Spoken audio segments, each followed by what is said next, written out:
Hello everyone, আজকে আমরা বানাবো ফুলকপি দিয়ে কই মাছ। তার জন্য লাগবে পেঁয়াজ কুচি, ফুলকপি আর আলু। ফুলকপি আর আলুটাকে ভালো করে সিদ্ধ করে নিয়ে তারপর কই মাছটাকে ভালো করে কেটে নুন হলুদ মাখিয়ে ভেজে নিতে হবে।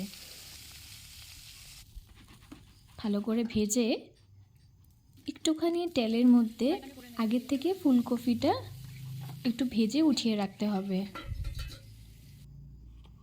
তারপর পেঁয়াজ কুচিটাকে পেস্ট করে নিব।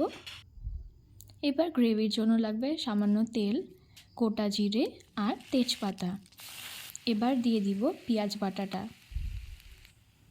তারপর দিব ধনের গুঁড়ো, জিরের গুঁড়ো, লঙ্কার গুঁড়ো, হলুদের গুঁড়ো আর নুন। ভালো করে মশলাগুলোকে দিয়ে ভেজে নিতে হবে। মশলাটা ভাজা হয়ে গেলেই এটার মধ্যে দিয়ে দিতে হবে আলু আর ফুলকপিগুলোকে। মনে রাখতে হবে কিন্তু আলুগুলোকে সেদ্ধ করে নিতে হবে।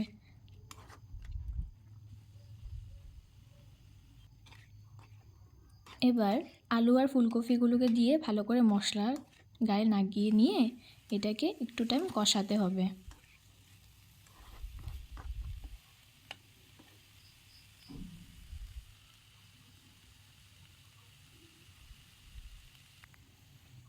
এবার মশলাটা কষানো হয়ে গেলে এটার মধ্যে আরেকটু জল দিয়ে ঢেকে দিব।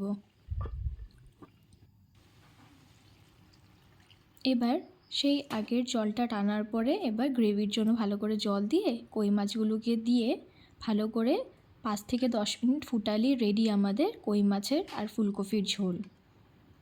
শীতের দিনে এটা খেতে খুব দারুণ লাগে, গরম ভাতের সাথে ফুলকপি আর আলু দিয়ে কই মাছ। আশা করছি এই সিম্পল রেসিপিটা আপনাদের পছন্দ হয়েছে। এই শীতকালে বানিয়ে দেখবেন, কিন্তু দারুণ লাগে খেতে।